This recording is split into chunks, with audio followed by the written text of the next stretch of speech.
Há uma guerra espiritual e há uma guerra física. Essa é a versão não oficial. Se você vencer a guerra espiritual, isso se refletirá na guerra física. El Salvador, país localizado na América Central.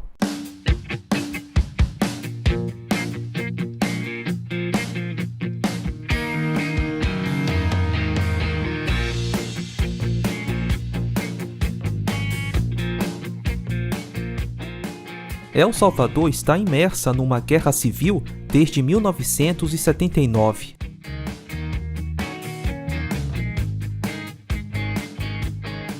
De um lado está a Frente Farabundo Marte de Libertação Nacional, FMLN, uma coalizão de grupos militantes de extrema esquerda. Comunistas apoiados por Cuba e pela União Soviética.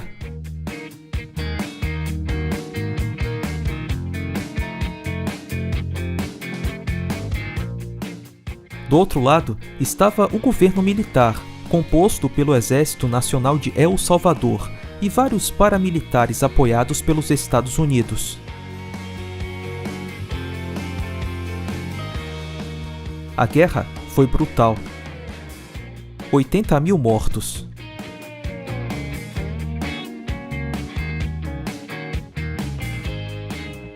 No começo dos anos 90, com o fim da Guerra Fria e a queda do Muro de Berlim, a guerra civil em El Salvador acabou.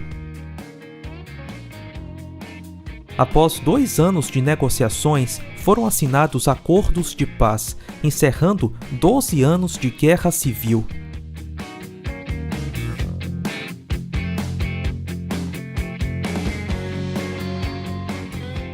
O acordo determinava que a FMLN seria desmobilizada e se tornaria um partido político.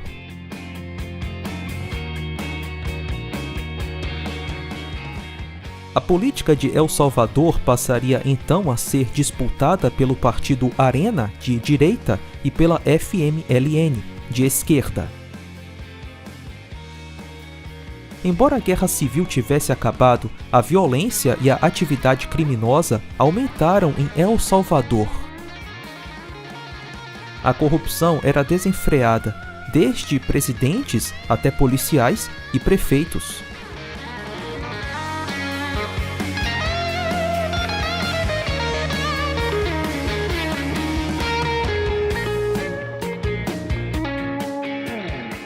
No início dos anos 80, muitos jovens salvadorenhos fugiram de uma guerra civil devastadora, imigrando para os Estados Unidos. Hoje, existem mais de 2 milhões de salvadorenhos vivendo nos Estados Unidos. 1/3 da população atual de El Salvador está nos Estados Unidos. Lá, eles formaram gangues. O presidente Donald Trump até usou a gangue como exemplo dos perigos da imigração em massa. Há muito tempo, Washington tem perseguido cidadãos de bem com armas, enquanto facilita a vida de criminosos, traficantes e membros de gangues. MS-13, vocês conhecem a MS-13? Não é mais agradável para eles, pessoal. Não é mais agradável para eles. É um grupo ruim. Não é nada agradável para a MS-13. Deportem eles daqui imediatamente, certo? Deportem eles. Estamos protegendo as liberdades dos americanos que cumprem a lei. E estamos indo atrás das quadrilhas criminosas e dos cartéis que atacam e se aproveitam de nossos cidadãos inocentes. E estamos, de fato, indo atrás deles com toda a nossa determinação. Os membros de gangue, ao retornarem para El Salvador, criaram uma onda de caos e homicídios. El Salvador tornou-se a capital mundial do crime.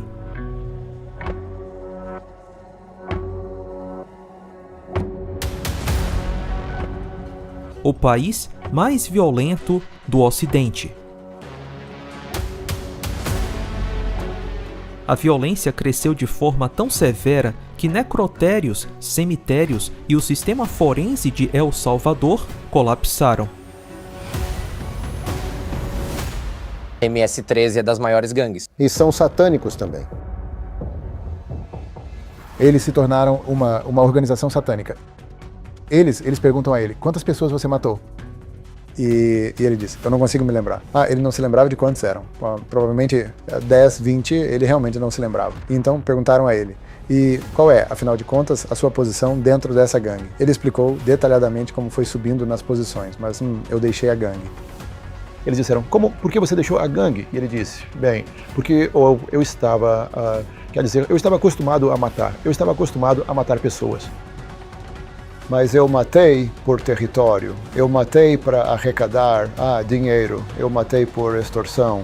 Mas eu cheguei nesta casa e eles estavam prestes a tirar a vida de um bebê. E ele, o assassino que matara dezenas de pessoas, disse, espera, o que fazemos? Por que vamos matar aquele bebê? E eles então disseram a ele, porque a besta pediu uma criança?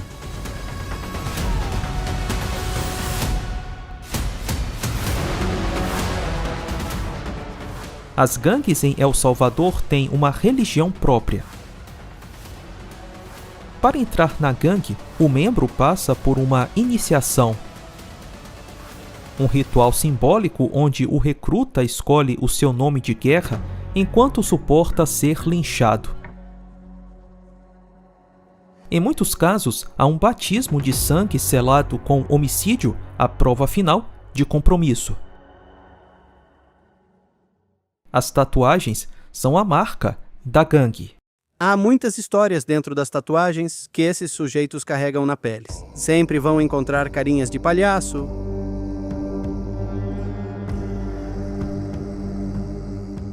sempre encontrarão faces de demônios porque esses indivíduos, para agirem, sempre se entregaram a espíritos satânicos. Cada vez que se faziam intervenções nas ruas ou em áreas específicas, sempre se encontravam altares satânicos porque eles sempre prestaram culto.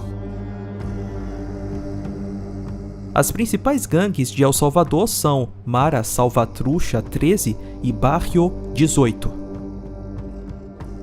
Eles dividiram o país, assumindo o controle de El Salvador. Aparentemente, não existia solução para El Salvador.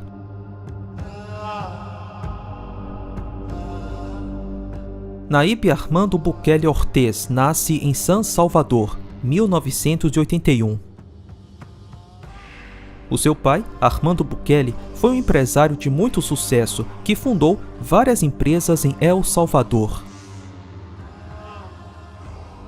Nayib chegou a estudar direito, mas abandonou o curso no primeiro ano para abrir uma loja de motos da Yamaha, além de trabalhar na empresa de relações públicas do seu pai. Em 2012, Bukele lançou a sua carreira política ao concorrer à prefeitura da cidade de Nuevo Cuscatlán, uma cidade de 12 mil habitantes. Sou Nayib Bukele, candidato à alcaldía de Nuevo Cuscatlán. Logo de cara, ficou claro que Nayib não era só mais um político qualquer. Antes de Nayib assumir o cargo, a cidade tinha 12 homicídios por ano. Durante todo o seu mandato de 3 anos, houve apenas um homicídio. Em 2015, com alta popularidade, ele anunciou a sua candidatura à prefeitura de San Salvador, a capital de El Salvador. Bukele venceu.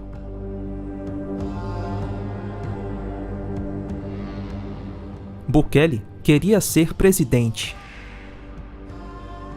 Na eleição de 2019, Bukele ganhou com 53% dos votos. Foi a primeira vez desde a Guerra Civil que um partido fora dos dois principais, o Arena e a FMLN, ganhou a presidência de El Salvador.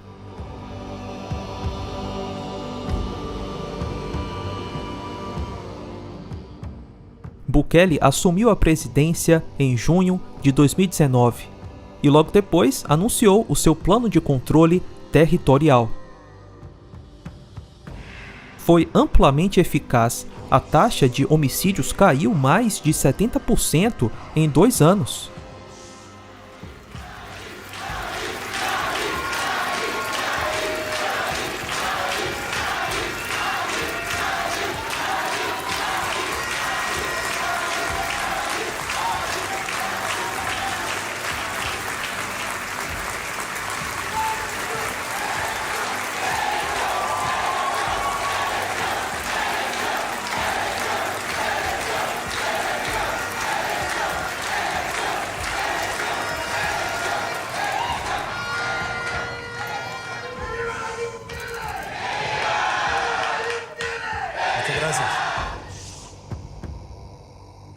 Bukele construiu o maior presídio do Ocidente, talvez do mundo inteiro.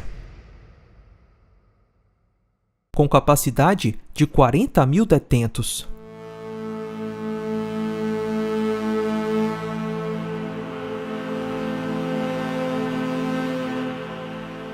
Mais de 600 soldados e 250 policiais patrulham constantemente o perímetro do presídio.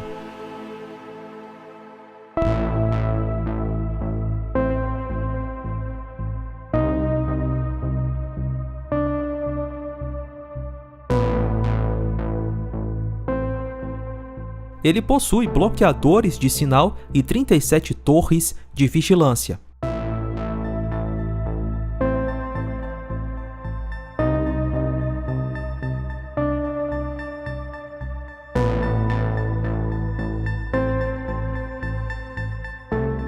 É um dos presídios mais seguros do mundo.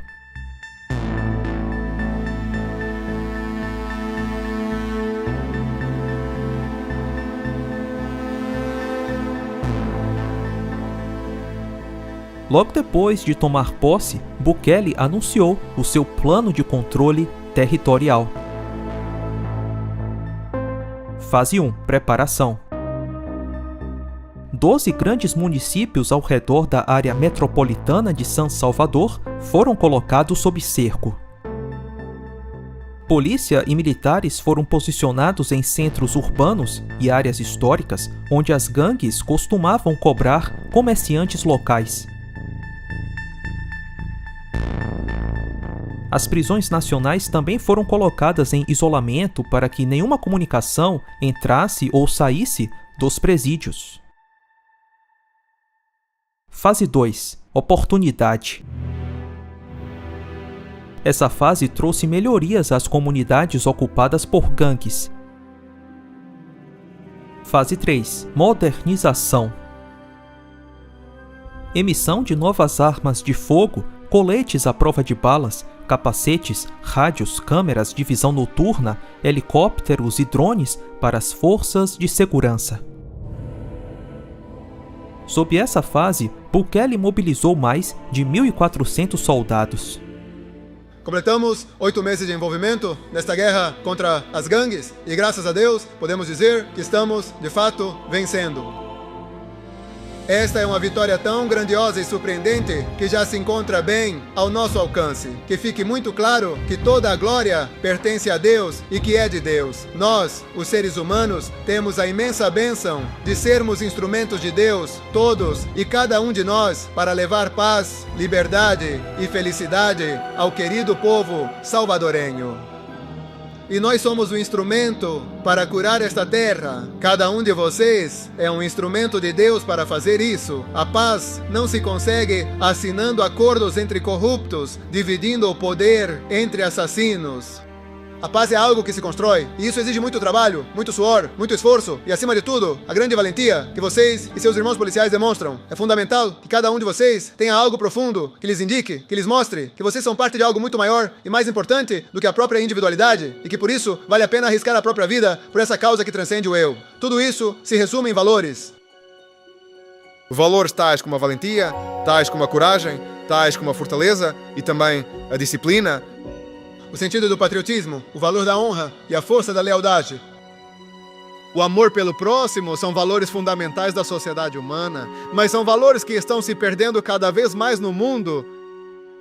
Se vocês assistem a notícias internacionais, vão perceber como os valores mais importantes que o ser humano possui, como a honra, a lealdade, a valentia, a coragem, o amor pelo próximo, são precisamente os valores que a cada dia se perdem mais, que a cada dia há menos. E por isso, vemos como sociedades que pareciam já ter conseguido o sucesso, agora estão se degradando, porque estão perdendo os valores que as fizeram tão grandes. Valores que provavelmente não eram fortes nesta região, mas eram fortes em outras regiões. E é por isso que aquelas terras cresceram e se tornaram poderosas. Mas eles estão perdendo esses valores preciosos agora. E pelo contrário, em El Salvador, os valores que antes estavam tão degradados em nosso país, agora são os mais importantes. E se duvidam, olhem para vocês, homens e mulheres jovens que possuem todos esses valores. Como não vai surgir uma nação com valores assim? Como não vai surgir uma nação que coloca Deus em primeiro lugar e que depois coloca seu trabalho e seu esforço com este tipo de valores?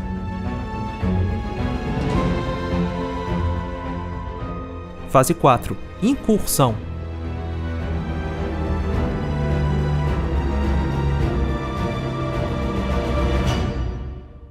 Militares e policiais entraram em territórios com forte influência de gangues.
Fase 5. Extração. Bukele adicionou 2.000 policiais aos 20.000 soldados já mobilizados. O objetivo era cercar cidades maiores e extrair os membros de gangues que se escondiam nas comunidades.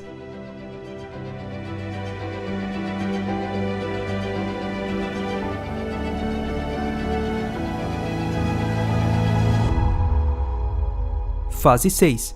Integração. Foco na reintegração social e combate à pobreza. Em 2021, o partido de Bukele obteve a maioria absoluta no Congresso. Isso permitiu que Bukele removesse do poder juízes corruptos da Suprema Corte.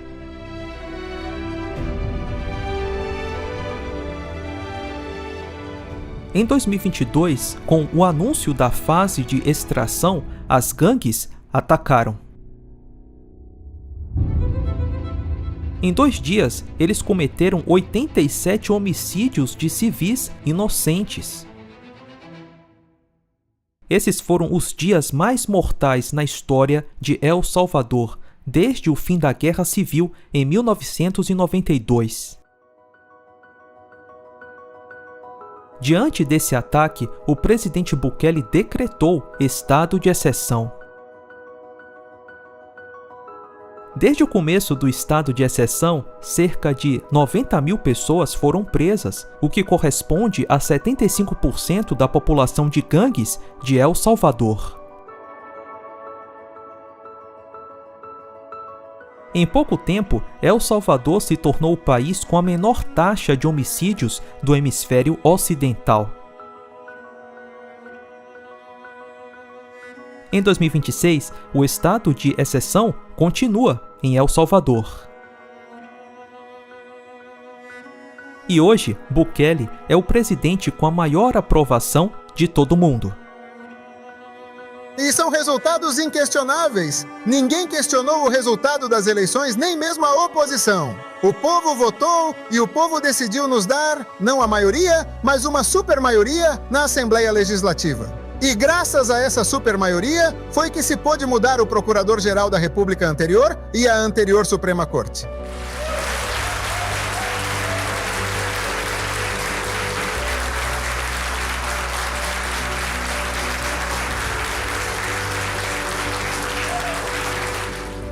E também a Assembleia Legislativa teve a coragem de aposentar um monte de juízes corruptos que tinham acordos com os grupos terroristas.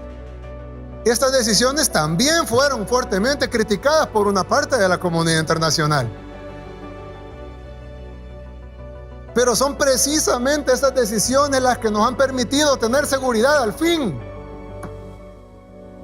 Son esas decisiones las que nos permitieron al fin tener paz. Son esas decisiones las que nos permitieron al fin tener seguridad y sentir que hay una luz al final del túnel.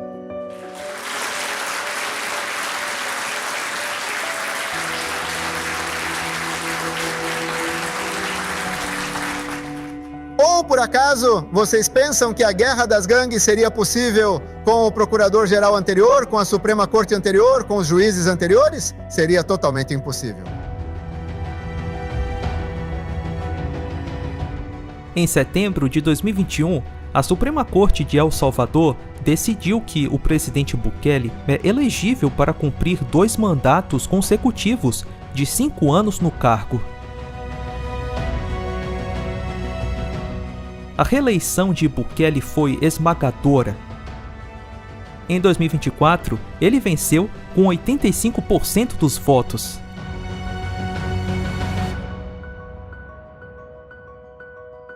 Esse cara não é um político qualquer. Ele é um mito. En 4 años, El Salvador es otro país. Eso no lo puede negar nadie, ni siquiera la oposición.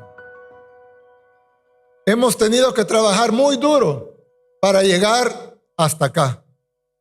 No tengo que repetir la historia porque los salvadoreños la conocen bien.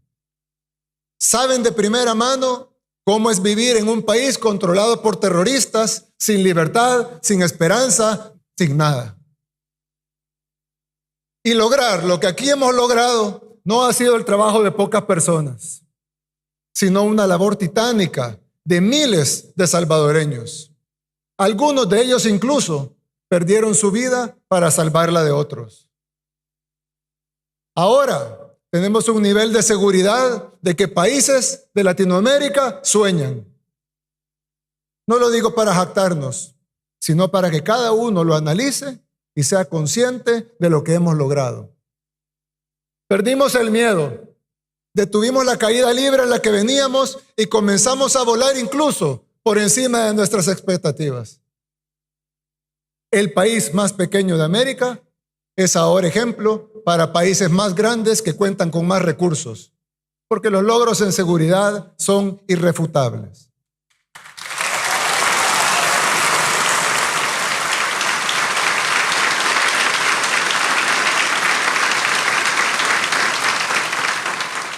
Hoy, la normalidad de los salvadoreños es caminar a las 9 de la noche en su comunidad, o cruzar una calle antes prohibida, o jugar en el parque con amigos de otra colonia. Hasta hace poco tiempo, esas cosas sencillas en otros países eran impensables en El Salvador. Los salvadoreños vivían en zozobra por una estructura terrorista, eficientemente organizada, con tentáculos en todo el estado y con un control casi absoluto del territorio, a excepción de pequeñas burbujas donde vivíamos unos pocos. Las pandillas salvadoreñas eran las más grandes, estructuradas y sanguinarias del mundo. Llegaron a ser tan poderosas que incluso conocedores y especialistas de renombre que vinieron aquí a estudiar el fenómeno aseguraban que era imposible vencerlas. Los pandilleros controlaban quienes llegaban a visitar a la gente en sus casas. También controlaban qué organizaciones podían llegar a hacer trabajo comunitario. Controlaban las rutas de buses, de taxis, si podían entrar los Ubers o no. También controlaban qué productos iban a ser permitidos.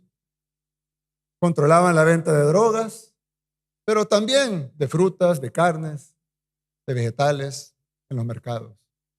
Las pandillas tenían colaboradores para prestar dinero a los comerciantes que luego extorsionaban. Y tenían también niños con los que mandaban a cobrar la extorsión. Los cabecillas tenían moteles y bares, pero también panaderías, talleres de carros y hasta sus propias funerarias para hacer el negocio redondo de la muerte. Y aunque la gente buena en las comunidades no fuera parte, la actividad de las pandillas se los afectaba en todos los aspectos de su vida, quisieran o no. Los pandilleros aprendieron a sacarle rédito a la política corrupta. Recibían dinero por votos, por movilizar gente. Aquí hay algunos casos, incluso documentados en video. Negociaron que las cárceles fueran prostíbulos, también está en video. Y ordenaban muertes desde esos lugares donde se suponía que las fuerzas de seguridad tenían el control, al menos en las cárceles, pero ni siquiera eso. Desde ahí ordenaban las muertes y eso también está documentado. ¿Cuántos niños salvadoreños nacieron, crecieron y murieron sin ni siquiera poder ir a jugar una tan sola vez al parque? Porque había una frontera imaginaria en su colonia que se los impedía. ¿Cuánto dinero se invirtió en nuestro país por tantos años para hacer diagnósticos y planes de seguridad que nunca funcionaron? ¿O funcionaron? ¿Cuánto ganaron los medios de comunicación con vender historias de asesinatos y muertes? Y todo esto solo fue posible por un sistema que se autoprotegía. La muerte hizo a algunos muy ricos, mientras la mayoría de familias vivían encerradas con miedo en comunidades donde todos los días estaba de luto.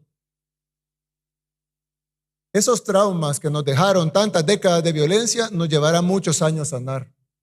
Si no, lean la encuesta de salud mental, la primera que se hace en el país, que hizo el Instituto Nacional de Salud. Ahí podrán confirmarlo. Yo lo he dicho varias veces, cambiar un país toma tiempo. En especial, un país con tantas urgencias de todo tipo. Por eso, tuvimos que crear nuestro propio método, sin permitir que nadie, nacional o extranjero, nos ordenara qué hacer. Sin tener que cumplir compromisos bajo la mesa, porque los únicos poderes detrás de este gobierno han sido siempre Dios y el pueblo.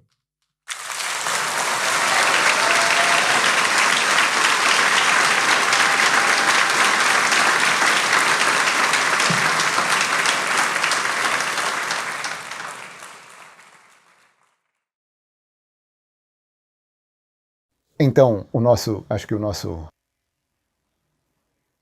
eu não sei como chamar, a nossa impressionante vitória foi porque vencemos a guerra espiritual. Muito rápido. Bem, isso me leva, eu não esperava... Porque não tinha concorrência. Quer dizer, eles eram satânicos. Acho que isso tornou tudo mais fácil.